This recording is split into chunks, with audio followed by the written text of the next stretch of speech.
साथ ही हम जानेंगे कि इस विचारधारा के जनक माने जाने वाले कार्ल मार्क्स कौन थे और उनकी विचारधारा ने दुनिया को कैसे प्रभावित किया। यह टॉपिक यूपीएससी मेंस के जीएस पेपर 1 और जीएस पेपर 2 दोनों के लिए महत्वपूर्ण है, क्योंकि इससे इतिहास, राजनीति और अंतर्राष्ट्रीय संबंधों में गहरा प्रभाव पड़ा है। तो आइए आज के विषय को समझने की कोशिश करते हैं। कम्युनिज्म एक ऐसी सामाजिक, राजनीतिक और आर्थिक विचारधारा है जो निजी संपत्ति के उन्मूलन और वर्ग विहीन समाज की स्थापना पर जोर देती है। इसका मुख्य सिद्धांत है संपत्ति पर व्यक्ति का नहीं बल्कि संपूर्ण समाज का अधिकार हो।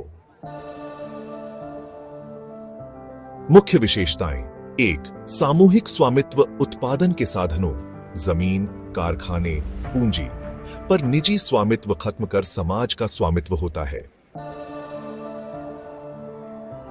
वर्गहीन समाज, अमीर और गरीब का भेद खत्म कर समानता स्थापित की जाती है। राज्य का लोप, एक आदर्श कम्युनिस्ट समाज में सरकार की आवश्यकता नहीं रहती। From each according to his ability to each according to his needs, यानी प्रत्येक व्यक्ति अपनी क्षमता के अनुसार कार्य करेगा और जरूरत के अनुसार संसाधन प्राप्त करेगा। कम्युनिज्म का विकास कई चरणों में हुआ। आइए इसे संक्षेप में समझते हैं। आदिम साम्यवाद मानव सभ्यता के शुरुआती दौर में कोई निजी संपत्ति नहीं थी और लोग संसाधनों को साझा करते थे। कार्ल मार्क्स और मार्क्सवाद। 19वीं सदी में कार्ल मार्क्स और फ्रेडरिक एंगेल्स ने कम्युनिस्ट मैनिफेस्टो लिखा, जिसमें उन्होंने पूंजीवाद की आलोचना की और समाजवाद व कम्युनिज्म का समर्थन किया। मार्क्स के अनुसार इतिहास वर्ग संघर्ष की प्रक्रिया है, जहां पूंजीपति और श्रमिक के बीच संघर्ष होता है। रूस की बोल्शेविक क्रांति 1917 में हुई। व्लादिमीर लेनिन के नेतृत्व में रूस में पहली बार कम्युनिस्ट सरकार बनी। सोवियत संघ की स्थापना हुई, जिसने मार्क्सवाद को व्यावहारिक रूप दिया। चीन में कम्युनिज्म का उदय 1949 में हुआ। माओ जेडोंग के नेतृत्व में चीन में कम्युनिस्ट क्रांति हुई और पीपुल्स रिपब्लिक ऑफ चाइना की स्थापना हुई।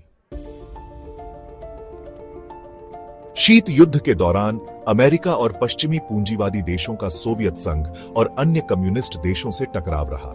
1991 में सोवियत संघ के पतन के साथ वैश्विक स्तर पर कम्युनिज्म कमजोर हुआ, लेकिन चीन, क्यूबा, उत्तर कोरिया और वियतनाम जैसे देशों में यह विचारधारा अब भी मौजूद है। प्रारंभिक जीवन। कार्ल मार्क्स का जन्म 5 मई 1818 को जर्मनी के ट्रायर शहर में हुआ। उन्होंने बॉन और बर्लिन विश्वविद्यालयों में कानून और दर्शन शास्त्र की पढ़ाई की। प्रमुख योगदान। 1848 में उन्होंने कम्युनिस्ट मैनिफेस्टो लिखा, जिसमें उन्होंने मजदूरों का आह्वान किया कि वे अपनी श्रृंखलाओं को तोड़ें। उनका सबसे महत्वपूर्ण ग्रंथ दास कैपिटल था, जिसमें उन्होंने पूंजीवाद की आलोचना की और वर्ग संघर्ष की व्याख्या की। मृत्यु और विरासत। 14 मार्च 1883 को लंदन में उनकी मृत्यु हुई।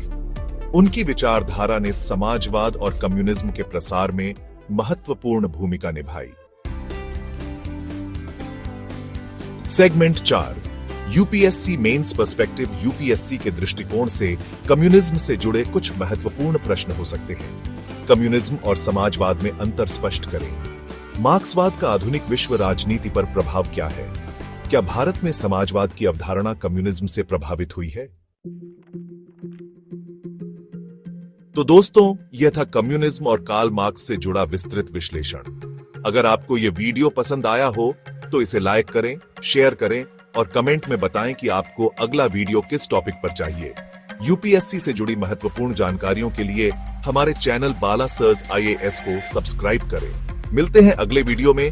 तब तक के लिए आप अपनी तैयारी को एक नए मोड में लाने का प्रयास करें।